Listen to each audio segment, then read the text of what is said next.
G'day and welcome to the latest episode of Vantage Point, where it's an entertaining one. We're joined by Nick Lissette of Blackpearl Group, which is listed on the NZX, coming to the ASX sort of mid to late November. Blackpearl's an AI and data tech company which is accelerating sales and marketing for SMEs through their Pearl Engine platform. We talked through their quarterly, which was strong, that came out a couple of weeks ago. We talked through their recent capital raising of $15 million and the journey towards the ASX. And why it's one to watch, but we hope you enjoy. Cheers. Nick, thanks so much for joining us all the way over from the ditch in New Zealand, Blackpearl. Swam over last night, yeah. Just a big swim. Run us through Blackpearl. Obviously listed on the NZX, have ambitions to dual list on the ASX. Yep. But just give us a bit of a background in terms of the founding vision and what the company actually does. Yeah, we're a data technology company, and so we create sales and marketing SaaS products for small to medium-sized businesses in the United States of America. Just the United States? That's our sole focus, yeah. And all our products are created and underpinned by true AI. And I always underline, I make pains to say true AI, because there's so many technology companies that might have some automation or a little bit of basic machine learning, and they're trying to jump on the bandwagon of, we're in AI, we're in AI. We're genuinely in AI. We have a proprietary data platform which is driven by an augmented large language model. Our chief technology officer, Sam Dash, is the ex-head of data and strategy at Xero. And this has been a long game for us. So you asked about the origin story. I started my first company at 23, famously. Just a few years ago? Last week. I was clearly too ugly and too stupid to get employed by anyone else than actually a rubbish company. So the only job I've ever had is selling commercial rubbish bins. I'll tell you, that's a strong motivator. Just start your own company. I actually loved it, to be honest. But I started my first company at 23, and over that time, I've built up and sold a number of companies, and the last two were in email. Yeah. And the last one in particular, email's such an underappreciated, because it's not sexy. Yeah. And don't make no mistake, it's not sexy. Way too mainstream, yeah. But it is still the system of record in America, right? For all the Slacks of this world, it's still the system of record. When we started, it was still, still the number one form of business-to-business communication. And the data in the back end of email is actually really rich. There's like 46 sort of meta tags in the back end of email, like not looking at the content of email, but they actually give deterministic outcomes on things. And I could see these trends. I was like, no one is in this space. And so I actually sold my last company to get the seed funding together to start Blackpearl. And we was like, we are going to be a data technology company. So when was this? 2012 when you started? I wish I'd had my phone. I would have shown you the day I started it to the day that we listed on the NZX and what that journey did to me. It took all the colour out of my hair. I look like a young... There's nothing wrong with silver fox. Hey, mate, as long as I've got it. That's my key part. Yeah. It's like, I don't care what colour it is, as long as it's still in there. Correct, just keep hanging on. I'll super glue it back on if need be. And so 2012 founded. When did you list on the NZX? Coming up 3 years in December. Yeah, and so in terms of the whole email origin, because now you look at Pearl Diver, Bebop, how does that... Can you just sort of... You talked before about, almost like harvesting an asset. How does it try and dumb it down for the layman like me? How does it all work in terms of how are you able to generate these sort of products for SMEs from what you've already developed in terms of starting all the way back from the email? From email, yeah. Like data is the fuel of AI. Data is the fuel of the fourth industrial revolution. And so you need to think of it like oil. Right, like, I want to have this fleet of cars that are powered by my own oil, which is, high performance oil. You have to start with getting, well, you can either buy crude oil from someone else or you can mine it. And the buying it from other people, you become dependent on those people. You're at their whim. Yeah. And so we started mining. Now, you start off, and there is a flywheel effect to getting data if you do it properly. Like at the start, it feels like you're getting nowhere, you're not getting much, and you're learning it slow and slow, and then you start getting these huge step jumps. And how are you getting this data? Sorry to... Well, so when it started out through email, it's like obviously every email you do, like we never had anything to do with the content of email, but it's the back end, it's the server size information that is actually quite of value.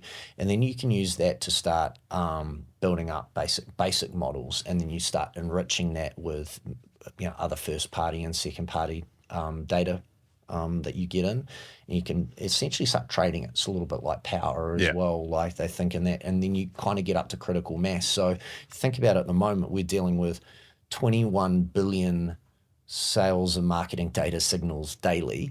Now, this time last year we were at 10 billion, which sounded like And so where do those signals come from? So a lot of that now we generate ourselves for our data platform. Yeah, okay. So we're actually creating data. There is also an element of synthetic data that's coming in there. Yeah. And then we enrich that with over 300 other data providers in there. So because like anything, you don't want a singular point of view. You want to get as many different rich angles there. And that's where the magic happens, is the intersection of those things coming together, and then like an entirely new thing is born from it. So I find it quite overwhelming in terms of all the billions and all the data and the rest of it. But I suppose at the simple end of it, in terms of the products that come out, they're pretty powerful, and that's how you can sell them to the SMEs. What talk us through, just the origins, Pearl Diver for a start. Well, yeah, because I think the mistake people make is they talk about data. That's and what I mean, like there's numbers and it's cold and all this. Right? We're in at like the products we create. And we've now got 6 revenue generating product lines. 2 of them, born out of the Pearl engine. Pearl Diver went from 0 to 10 million in annual recurring revenue in basically a 2-year period. Bebop has eclipsed that run rate. Like, it's Dean Jones aggressive out of the gate, smashing numbers. He's still my favorite batsman, by the way. I know I shouldn't say that. I won't be a loud batter in the country, but he is. That's right. Welcome to the ASX. I used to actually try and bat that far out of my crease just because of him, but then I realised that I didn't kind of have the eye, the technical, the skill to get away with it. I think I got stumped so many times or bowled. I just shouldn't have replicated Dean Jones. I learned the lesson. Anyway, I've lost track. Let me get back on it. There's people. At the end of the day, our sales, our data signals are all helping bring buyers and sellers together. And the whole idea about our products is, in America at the moment, it has never been harder for a small business to acquire customers. Like, it is so competitive there. It is a very, it's a tough market. Access to capital is tight. And AI is changing the landscape on a daily basis. So the old ways of trying to get customers through throwing money at Google and throwing money at Facebook, or, hey, I'm going to sink my money into HubSpot and hopefully that's going to fix or Zoom Info. Spray and pray. It's literally not just outdated. It's actually, like, it's just going to kill you. It's going to kill your business. Businesses that know how to leverage AI, but at the end of the day, more cost-effective ways of acquiring customers. And that is the gap we bridge for businesses that don't know data from a donut, right? They just want to have a product simple, that helps digestible, identify people that want to buy their goods and services today. And so all our products are built off one common platform, the Pearl engine, that's serving one product, one market, the US market, SME, right? So we're disciplined from that point of view. But they solve the problem from slightly different vectors. So like Bebop as a product is built for entrepreneurs, sales, individuals and sales leaders. Like Pearl Diver is for sophisticated marketing managers and large marketing, organizations. B2B Rocket we've just acquired is actually sort of like in the middle of those two, which are like unsophisticated marketing managers or entrepreneurs with like pretty much no marketing spend budget. But it's all helping you find your next customer, and that's what our data is amazing at. So perhaps if you could just sort of talk through some sort of case study examples, or how customers actually use each product just how they're sort of differentiated, and then we'll get into sort of financials and revenue model from there. But just so we can understand, so Pearl Diver, for instance. Yeah, well, I'll start with Bebop. Yeah. It's my favorite new child kid. at the moment. Yeah. Well, it's because it's actually super easy for the average person to understand. So that's me. I joke about like my first sales job was selling, again, commercial rubbish bins, and literally Mark Hollins, absolute legend of a guy that hired me, but he did the classic, like here's your leads and handed over the yellow pages.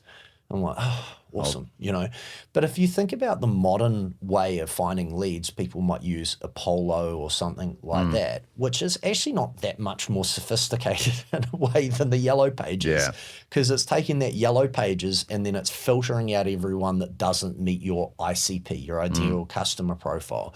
And then you're left with a list of people to outreach to. Well, hang on. You're actually missing the other side of the coin. Is those people actually interested in your goods and services? Do they need it? Do they want it?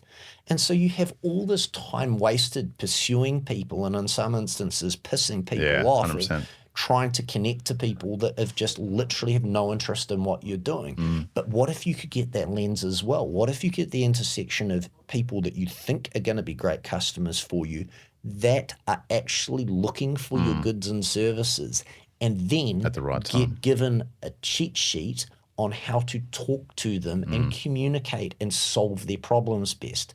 So that is what Bebop does. It's literally like 10,000 like amazing business researchers that are getting a true understanding of your business and the problems you solve. Then it's looking at tens of millions of businesses in America, finding out ones that have problems that day that your products or services will solve. Then it will find out who the decision makers are there, what are the interests, what is important to them. It will give you absolute alignment between your technology, their tech stack. This is where you fit in. This is their objections. Like that is our technology. This is why they're going to say potentially no to the sale and how to counter it. Well, this is what their concerns will be. You're too small, or this is this, or I've just bought this product. Right? These are things that you need to think about, and so this isn't a bit like I'm very much about bringing buyers and sellers together. Like it shouldn't be like forcing something on someone that they don't want. You want to have like a great transaction, like create a marketplace environment, right? So that is what Bebop does. Like a sales rep can literally wake up every day with ready to sell opportunities right in front of them and spoon-fed what to say to them. And which is really what a salesperson should be doing, right? Instead of researching and doing all the background and getting 80% of sales people's time's on non-selling activity. Yeah, so time is the biggest killer of deals. Time is the biggest killer in sales. And so in US, and it would be the same here in Australia or anywhere, right? Sales teams are expected to do more with less. And because now leads are so hard fought, you've got 67% of website traffic as bots. Yeah, it's cool. You're chasing ghosts. It's tough going, man. Yeah, so that's why I love our products, because they literally just help. By democratizing data, it helps provide like super great outcomes for our customers. And I guess that's why we grow so fast. And maybe first of all, when did that launch and what's the last published number? Yeah, so we actually first saw the latest data set, which is behind Bebop, was actually kind of like the team surfaced it in December last year. Yeah, okay. They were like, hey, look at this, what we can do. And I literally was speechless, and you can guess from how quickly I'm speaking, that is it's hard to shut you up. do. In fact, our CTO was like, he'd never seen it before. He got really worried, He's like, hey, shut up. And I thought to myself, I'm going to be a billionaire. I just could not believe how powerful this data was. Like, this is amazing. So actually we got beta in market in late March. So that was like the turnaround from, and that's over the Christmas, New Year area. So we're like, hey, this data's interesting. How do we surface this up in a meaningful way? And then last quarter, we actually kind of took it out of beta and actually got over $1 million worth of annual recurring revenue in a 45-day period. That's madness. And well, it is, but also I didn't expect anything different. Yeah. I mean, Pearl Diver, our previous Just because it's product, got such product market fit and fits the purpose, or we've just done it before. Pearl yeah. Diver had got to $1 million in maybe 60 or 90-day period or something like that. So, and you're always learning and getting better. And speed is your only competitive advantage in this market. Yeah. And so having great technology and then be able to take it to market and then keep iterating on it and learning and making the product better and the customer experience better, that is the real secret to success. And in terms of how you charge on Bebop, Yep. how does that look? So it starts with actually you can have a play for free. So that I'm not a fan in freemium models. Yep. It is basically I just want to taste. filter out people that aren't going to get benefit. I do not want 1 month's of payment from someone that is not going to get benefit from our service, because that doesn't work for them and it doesn't work for us. I'm after someone that's going to be able to get, like good lifetime value out of it. So have a play, do a couple of queries for free. Then it starts at an individual license, which is, a ridiculously low price of $69.95. We came out with that price point. What's the AR rating on this? It's wide open. This is for It's right open because I'm literally going for the fucking throats of Apollo and Zoom Info. Like, I'm death to them. I'm going to just savage them because our product is better and we're going to do it at a fraction of the price. So I want to be undeniable. I want there to be zero excuse for you getting access to our product and getting massive benefit out of it. From there, what happens is a sales rep can put that on their own credit card, and they do exactly as the same as they do with a chat GPT. As same as they do with because it's just mad not to in terms of ROI of commission, right? If it's like anyone can do the math, right? My life is going to get way easier. It cost me $69, but what happens is then that causes the worst kept secret in a sales pod. And then a couple of people want it, and then it actually causes a problem that we solve, which is the sales leaders I need some consistency, because the amazing thing about Bebop is that you can feed it your sales methodology, objection handlings, and it keeps that. It's almost like a protocol sort of thing. And it's your own private instance. We don't use that to train our model, but for you, everything just keeps getting better. So then it bubbles up to wanting a Teams license where a sales leader wants to be able to make sure their whole team has access, but then control the information that is getting inserted. And so that jumps up to $495 US a month for 5 licenses and teams, and then you bolt on from there. And then what's come out of that is then people that want bulk analysis of their databases or things or enrichment, and so then you've got a wholesale opportunity. Is that what you taught? So wholesale sounds massive. Yeah, it's huge. In terms of why is that so valuable? Well, I think it's valuable as part of a revenue mix. So to be clear, wholesaling data, you aren't going to get the same feedback loops wholesaling data as you do using it to create your own products. So if we wholesale data to someone, they'll take it and do something with it, but we don't see the outcomes. So it's useful for revenue. It's useful for stickiness of revenue because it's contracted and it's long term. And it's a great part of your revenue composition as a whole, but I would not want a whole company based off that. And part of why we have multiple products underneath one data engine as well is that I'm a firm believer that, Jeff Bezos says AI is the new electricity. Last time he said that was about the internet. I mean, he knows a thing or two, that guy, and I agree, it is the new electricity, but also I think AI is lava. And I the floor is lava, you have to move super quick, but it's actually, you don't know whether it's going to erupt up and completely change a business landscape, or it's going to decimate a buying segment, or a whole kind of industry is going to change. Something's going to get Pompeii, but you don't know when or where. And so I love having a suite of products that all have huge synergies, but we never focused on Rely one on industry. one, yeah. We're not one buying segment, because I think that is too riskier a strategy. It's smart. Yeah. And then in terms of where Pearl Diver, Bebop, how do you sort of look at those in terms of where they could scale without, it's not forecast, but which one's going to be bigger? Oh, okay. So that's super interesting. So we've said to the market, like, we're closing in, like, last published ARR was 17.5. We said to the market between 1 and 6 months, look at that for a spread covering ourselves, that would be at 20 mil, right? Yep. So obviously that's what that's our next, that's a foregone conclusion, right? Yeah. Whether it's 1 or 3 or whatever it is, we'll be there. The next goal we've set is to get to $50 million within 3 years. Yeah. Now, and this is a market that you always want to be under promising and over delivering in. Yeah. So it was actually November last year we said we'd be at 20 million ARR within 18 months. Yeah. So obviously we're looking. So I say that because you don't want to hype stuff up and not be able to follow through.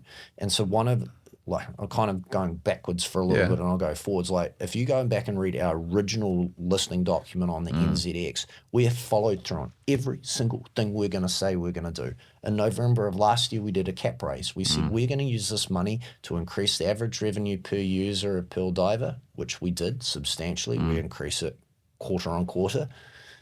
We're going to create a new product. We created Bebop. We took it to market and crushed it. And we're going to identify an acquisition, which we did better. We identified and secured it for an initial purchase price of ×2 of ARR for a company that had grown 150% over the last 6 months. Why could you buy it that cheap?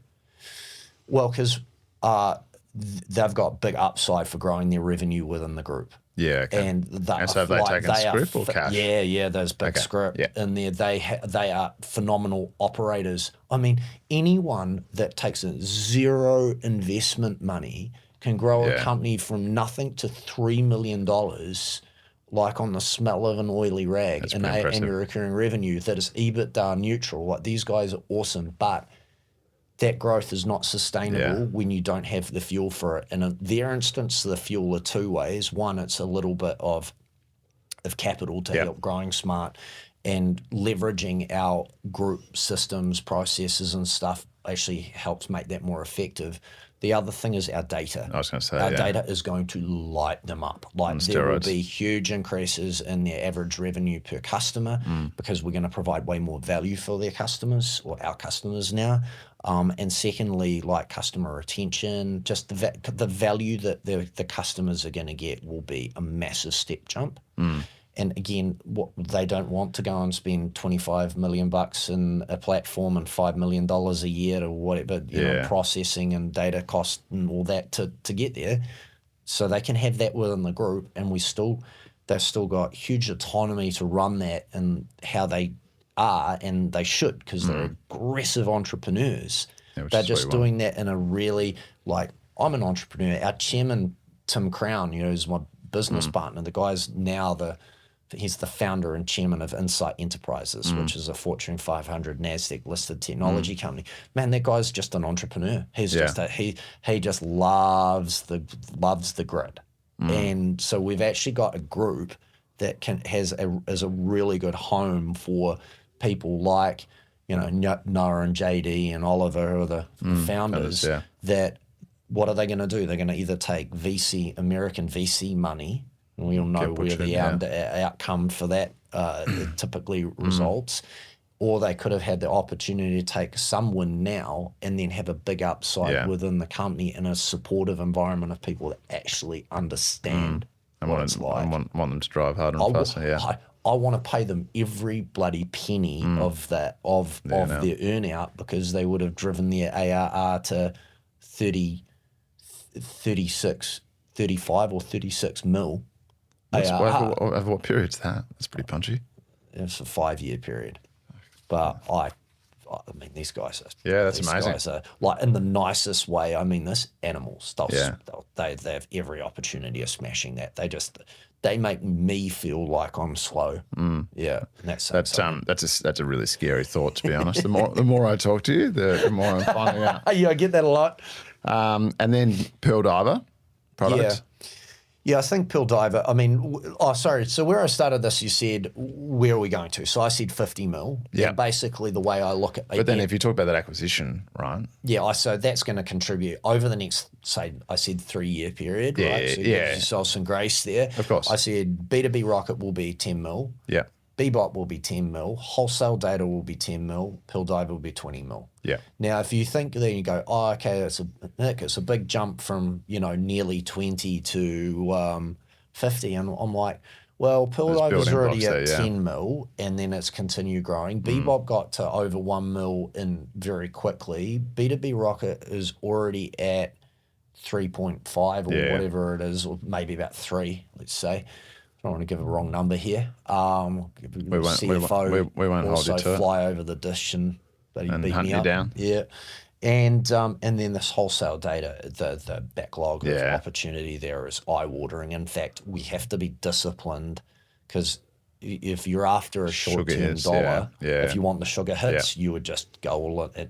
I'm not about sugar hits. I'm about long, painful entrepreneurial experiences that suck the life out of you. I was going to say that you seem like an animal. I would have thought you'd want the quick wins, but that I don't know. That's I'm never not, about that's the not quick sustainable, way. right? Yeah, I'm like, my goal is a $1 billion company. Yeah. And you can't do that with sugar hits. You will implode.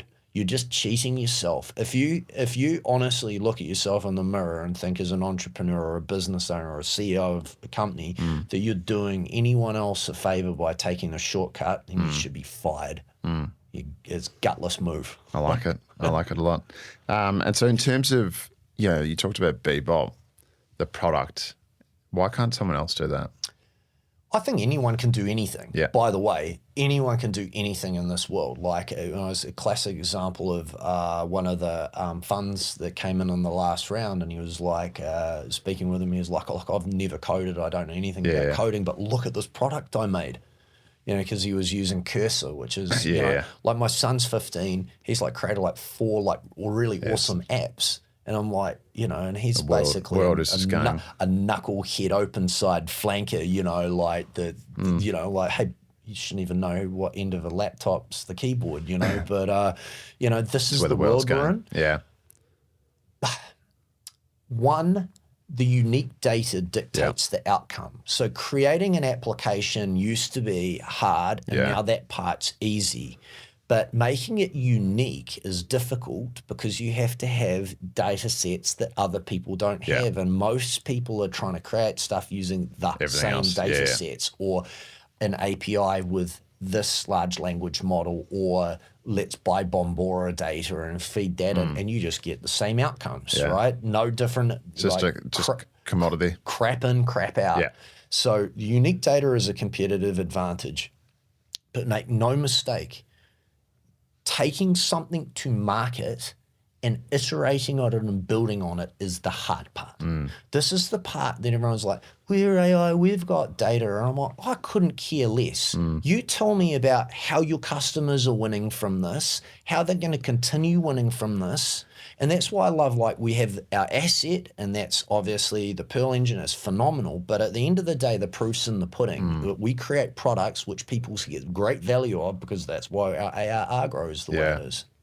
No, that makes sense. So in terms of the way you look at competitors, you're just going to go hard as fast in terms of penetration and the rest of it? Yeah, so the way I look at it, as a group, we have no competitors. So I am unaware, and nor is anyone in the company, and we look, of anyone that's got a private data platform, which is, again, getting driven by an augmented large language model, which is creating, like, essentially living data. It's enriched and improved daily. That's creating products and then powering products. Like, I don't know anyone doing that. So, of course, when it comes to the individual products, like, does Bebop have competitors? Well, at the moment, if you spend money on Apollo, you might not want to spend money on Pearl Diver. You might have got from the tone of my voice that, like, I hate even listing people as competitors, because I don't think they're as good as us. Yeah. I wouldn't even stop to wipe half of them off my shoe if I stood on them on the street. And that's like not arrogance. That's just like confidence Supreme in what confidence we're in going the to do. But product. also, I want to be aggressive. Like, I want to take an incumbent in there, a fat cat, and literally gut them in the street. You know, like that's my attitude. Everyone's going to go, this guy's crazy, but like, Hey. you know, like That's what this podcast is all about, trying to get behind the people that run the business. Look, I just don't think that in this market you got space for pussycats. Yeah. You know, or academics that are hiding in their glass towers talking about like AI that doesn't actually have practical outcomes. You know. And you're mad. That's pretty clear to see. Yeah, the rest of the company mad, is- they're good. Let's talk about the rest of the team in terms of bench strength. How many people work for Blackpearl now? Yeah, so our last headcount, we've got around $250,000 worth of ARR per employee. So we only had like 50 odd employees. Yeah. So we are very, like when you're in our game, your largest expense are people. Yeah. So you can see how effective we are. But if you talk about the strength of the bench or the team, so again, starting with like say the technology team, you know, like more Wellingtonian, don't hold that against me. I can't help where I was born. Windy city it is. And obviously Xero is Wellington born technology company. If you look at Xero's first 3 years on the exchange, their growth rates, their cap raise, like eerie similarities to us. So everyone goes, oh, you like the next Xero? I'm like, no, Xero is amazing. They're like a hero, you know, like for any Folklore, Kiwi company, you know, but we're not that. We're a data platform with multiple products underneath. But our team that builds our products, they're all the foundational AI team of Xero. Yeah, so okay. Sam Daish, again, ex-head of data and strategy at Xero. Chloe is our VP of product. She was behind like some of the major product releases of Xero. Max and Chris were the foundational AI team at Xero. Now, interestingly, after they left Xero, they went on and created their own company. I think they in 18 months built it up and sold it for 15 million. Like these guys, Max is literally cited by Google and by Amazon as one of the world's leading minds in sequential machine learning. Like he is Genius. he's a true genius. That whole team are geniuses. Like there is not someone that isn't an A player in our tech team. And so you talk about actually our environment is one of excellence. We say the same thing when we're hiring to people. Like we're actually going through a hiring process for someone in the finance team, and I brought in our new FP&A guy who'd only been with us 3 months, and his name's Anil, and we were hiring this guy. He's just, I think, starting in a week's time. Michael, and he sat down and I said, Anil, tell Michael what you've done in your first 3 months here. He said, on the first day I walked in here, Nick gave me 2 potential acquisitions to build some basically pricing models for us to what we're going to buy them. Then we ended up buying one, and so I've had to go through and help with the reshaping of all their accounts because they're cash-based accounting, moving them through there. We've done a application for listing on the ASX, finishing a quarterly listed off all the stuff. And I said, all right, how long would have it taken you and your previous employee for going through that amount of work? And Just he said, agile, probably 2 years. Yeah. And I said to Michael, if you're not prepared to do 3 months, 2 weeks, 2 years worth of work in 3 months, you ain't going to last. You're not going to. And so the team is just, you know, our CFO is Karen, phenomenal. Like they are just, and actually our core team, like our Chief Data Officer, Chris Watson, he's got his 10-year anniversary on this Friday. Our CFO is 10 years. Our So it's like a true team in terms VP of product, longevity. Sophie Whelan, is 10 years. Like these are people that Which is rare in tech, right? Well, really, because the world is always fast moving and they get poached and the rest of it. I mean, I remember I made a bad call once. I took Sophie over with me to Silicon Valley. We were doing some stuff with Microsoft at the time, and literally she was getting headhunted left, right, and center. So I can never let her out of the country again. Yeah, back home, Sophie. Take her passport. Yeah. And from a leadership perspective and culture, how do you sort of look at that? I could see you're well and truly hard driven. How do you sort of look at managing the team and and the ethos around that. So I come from a sporting background. Yeah. And I'm very much around the team before individuals. Yep. So I'm from a team sports background. So when I think about it, I will tell you any given time, someone in the company is going to be having a bad day Yeah. or a bad week or sick or something's happening. And if anyone in the company points the finger at them, they're out the door. Our job is to look after each other at that point and take up the slack, because sooner or later you'll be having that bad thing. Yeah. So Like that's part of the ethos. And then the other part is I tell everyone the same thing, is like, look, you may be able to earn more money going up the street. You can go and work anywhere you want. But if you work in here, no one has ever been asked to work more than 40 hours a week. You don't ask people to, but you're never going to work a 40-hour week here. Right, you're going to do this because you want to do. Yeah, you're going to work here because you want to do great things. You want to be the best. You want your fingerprints on a product that keep people are making money and it's literally making their lives easier. You want a voice at the table. You want to have a meaningful role. Then this is the place you come, but it ain't easy. And so that's the team we've got. Little, tight, tough, forged in the, like fires of Mordor. Sometimes it feels a little bit like. I like it. You got to put a Lord of the Rings reference. Just throw it in. Sorry. And sorry, everyone. No, well, last question. So ASX, why? Yeah. I mean, it's obviously logical, but yeah, I mean, well, at the moment, as it sits today, I think, if you think of what our growth rate is and think of where our ARR is, and if I told you our market cap's 80 mil, would you believe me?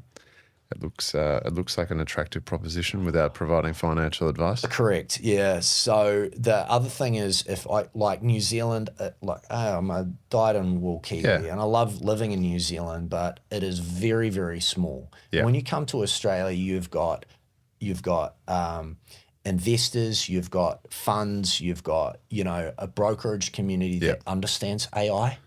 Yeah, and motivated growth. about it, is motivated about growth, and this is the Australian. The thing, what's amazing about Australia is like the attitude to winning is so much more aligned with us, and also the punishment for losing, right? Which is also awesome. Like in New Zealand on the NZX, you do really well, it's tough luck, and if you do really bad, actually you're not punished enough. And I'm like, I'm not after mediocrity. No. I'd rather like weed back win through. Win and get a reward, and lose and get punished. Yeah. And awesome. Yeah. Should that not be the way, like, and so this is a great opportunity for us. Like the whole team love coming here because the actual energy in Australia from the investment community and people interested in what we're doing is nice and different to New Zealand. And again, just different sizes, different things, but for us, it's a huge opportunity, and we're hopefully, targeting mid-November. November. Yeah. So that's what we're I think there's something to be said. I'll finish up sort of on this point, subject to closing remarks from you.